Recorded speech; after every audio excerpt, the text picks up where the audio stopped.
എല്ലാവർക്കും നമസ്കാരം. ഇന്നത്തെ വീഡിയോയിൽ നമ്മൾ നോക്കാൻ പോകുന്നത് പ്രധാനപ്പെട്ട കുറച്ച് കറണ്ട് അഫയേഴ്സ് ക്വസ്റ്റ്യൻസ് ആണ്. ഒന്നാമത്തെ ചോദ്യം, 2025 കുറ്റിപ്പുഴ കൃഷ്ണപിള്ള പുരസ്കാരത്തിന് അർഹനായത് ആരാണ്? 2025 കുറ്റിപ്പുഴ കൃഷ്ണപിള്ള പുരസ്കാരത്തിന് അർഹനായത് ആരാണ്? Answer PN Gopikrishnan. PN ഗോപികൃഷ്ണനാണ് 2025 കുറ്റിപ്പുഴ കൃഷ്ണപിള്ള പുരസ്കാരത്തിന് അർഹനായത്.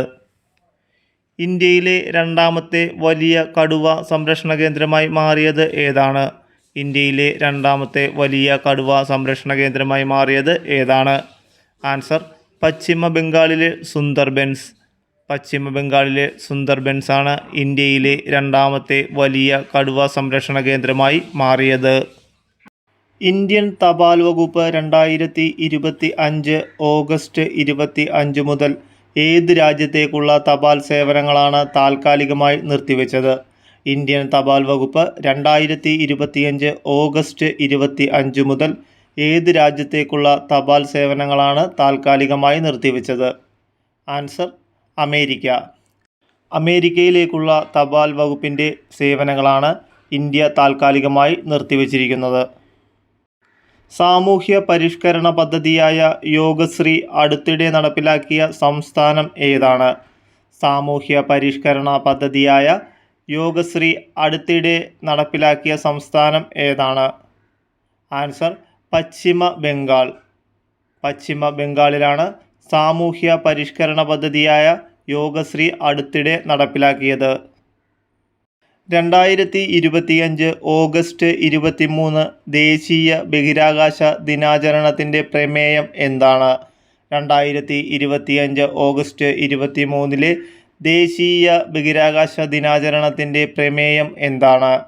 ആൻസർ ആര്യഭട്ട മുതൽ ഗഗൻയാൻ വരെ, പുരാതന വിജ്ഞാനം മുതൽ നൂതന സാധ്യതകളിലൂടെ. ആര്യഭട്ട മുതൽ ഗഗൻയാൻ വരെ, പുരാതന വിജ്ഞാനം മുതൽ നൂതന സാധ്യതകളിലൂടെ എന്നതായിരുന്നു 2025 ഓഗസ്റ്റ് 23 ദേശീയ ബഹിരാകാശ ദിനാചരണത്തിൻ്റെ പ്രമേയം. ഇന്ത്യൻ നാവികസേനയ്ക്ക് അടുത്തിടെ കൈമാറിയ നീലഗിരി ക്ലാസിലെ മൂന്നാമത്തെ കപ്പൽ ഏതാണ്? ഇന്ത്യൻ നാവികസേനയ്ക്ക് അടുത്തിടെ കൈമാറിയ നീലഗിരി ക്ലാസിലെ മൂന്നാമത്തെ കപ്പൽ ഏതാണ്? ആൻസർ ഹിമഗിരി. ഹിമഗിരിയാണ് ഇന്ത്യൻ നാവികസേനയ്ക്ക് അടുത്തിടെ കൈമാറിയ നീലഗിരി ക്ലാസിലെ മൂന്നാമത്തെ കപ്പൽ. EV രാമസ്വാമി നായ്ക്കർ സ്മാരകം സ്ഥിതി ചെയ്യുന്നത് എവിടെയാണ്? EV രാമസ്വാമി നായ്ക്കർ സ്മാരകം സ്ഥിതി ചെയ്യുന്നത് എവിടെയാണ്? ആൻസർ വൈക്കം. കോട്ടയം ജില്ലയിലെ വൈക്കത്താണ് EV രാമസ്വാമി നായ്ക്കർ സ്മാരകം സ്ഥിതി ചെയ്യുന്നത്. രാഷ്ട്രപതി ഭവനിലെ ദർബാർ ഹാളിൻ്റെ പുതിയ പേര് എന്താണ്? രാഷ്ട്രപതി ഭവനിലെ ദർബാർ ഹാളിൻ്റെ പുതിയ പേര് എന്താണ്? ആൻസർ ഗണതന്ത്ര മണ്ഡപം. ഗണതന്ത്ര മണ്ഡപം എന്നാണ് രാഷ്ട്രപതി ഭവനിലെ ദർബാർ ഹാളിൻ്റെ പുതിയ പേര്. സംഗീത സംവിധായകൻ MB ശ്രീനിവാസൻ്റെ സ്മരണാർത്ഥമുള്ള അവാർഡിന് അർഹനായത് ആരാണ്?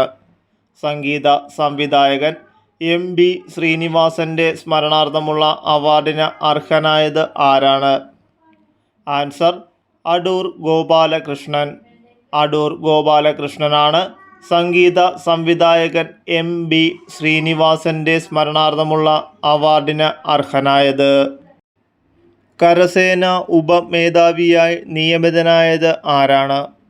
കരസേന ഉപമേധാവിയായി നിയമിതനായത് ആരാണ്? Answer lieutenant general Pushpendra Singh. Lieutenant general Pushpendra Singh ആണ് കരസേന ഉപമേധാവിയായി നിയമിതനായത്. കേരളത്തിലെ അവക്കാഡോ നഗരമായി തിരഞ്ഞെടുക്കപ്പെട്ടത് എവിടെയാണ്? കേരളത്തിലെ അവക്കാഡോ നഗരമായി തിരഞ്ഞെടുക്കപ്പെട്ടത് എവിടെയാണ്? ആൻസർ അമ്പലവയൽ. അമ്പലവയലാണ് കേരളത്തിലെ അവക്കാഡോ നഗരമായി തിരഞ്ഞെടുക്കപ്പെട്ടത്. ഇന്ത്യയിലെ ആദ്യത്തെ മൈനിങ് ടൂറിസം പദ്ധതി ആരംഭിക്കുന്ന സംസ്ഥാനം ഏതാണ്? ഇന്ത്യയിലെ ആദ്യത്തെ മൈനിങ് ടൂറിസം പദ്ധതി ആരംഭിക്കുന്ന സംസ്ഥാനം ഏതാണ്? ആൻസർ ജാർഖണ്ഡ്. ജാർഖണ്ഡാണ് ഇന്ത്യയിലെ ആദ്യത്തെ മൈനിങ് ടൂറിസം പദ്ധതി ആരംഭിക്കുന്ന സംസ്ഥാനം. ദേശീയ അന്തർ സംസ്ഥാന അത്ലറ്റിക്സിൽ ലോങ് ജമ്പിൽ സ്വർണം നേടിയ കേരള താരം ആരാണ്?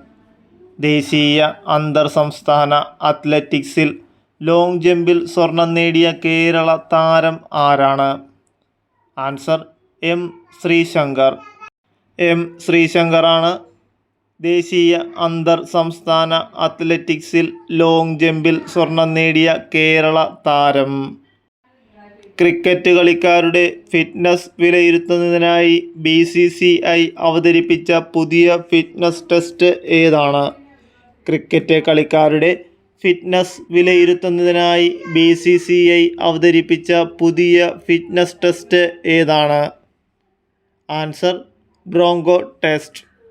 ബ്രോങ്കോ ടെസ്റ്റാണ് ക്രിക്കറ്റ് കളിക്കാരുടെ ഫിറ്റ്നസ് വിലയിരുത്തുന്നതിനായി BCCI അവതരിപ്പിച്ച പുതിയ fitness test. 2025 under 21 Euro Cup football കിരീടം നേടിയത് ഏത് രാജ്യമാണ്? 2025 അണ്ടർ 21 യൂറോ കപ്പ് ഫുട്ബോൾ കിരീടം നേടിയത് ഏത് രാജ്യമാണ്? Answer England. ഇംഗ്ലണ്ടാണ് 2025 അണ്ടർ 21 യൂറോ കപ്പ് ഫുട്ബോൾ കിരീടം നേടിയത്. മത്സ്യശക്തി പദ്ധതി ഏത് മേഖലയുമായി ബന്ധപ്പെട്ടിരിക്കുന്നു? മത്സ്യശക്തി പദ്ധതി ഏത് മേഖലയുമായി ബന്ധപ്പെട്ടിരിക്കുന്നു? ആൻസർ മത്സ്യബന്ധനവും അക്വാകൾച്ചറും. മത്സ്യബന്ധനവും അക്വാകൾച്ചറുമായി ബന്ധപ്പെട്ടിരിക്കുന്ന പദ്ധതിയാണ് മത്സ്യശക്തി. അനിമേഷൻ രംഗത്തെ ഓസ്കാർ എന്നറിയപ്പെടുന്ന ആൻസി ക്രിസ്റ്റൽ അവാർഡിന് അർഹനായ മലയാളി ആരാണ്? അനിമേഷൻ രംഗത്തെ ഓസ്കാർ എന്നറിയപ്പെടുന്ന ആൻസി ക്രിസ്റ്റൽ അവാർഡിന് അർഹനായ മലയാളി ആരാണ്? ആൻസർ സുരേഷ് എറിയാട്ട്. സുരേഷ് എറിയാട്ടിനാണ് അനിമേഷൻ രംഗത്തെ ഓസ്കാർ എന്നറിയപ്പെടുന്ന ആൻസി ക്രിസ്റ്റൽ അവാർഡ് ലഭിച്ചത്. ഇന്ത്യയിൽ സ്ത്രീകൾക്ക് ഏറ്റവും സുരക്ഷിതമായ നഗരമായി തിരഞ്ഞെടുത്തത് ഏത് നഗരമാണ്?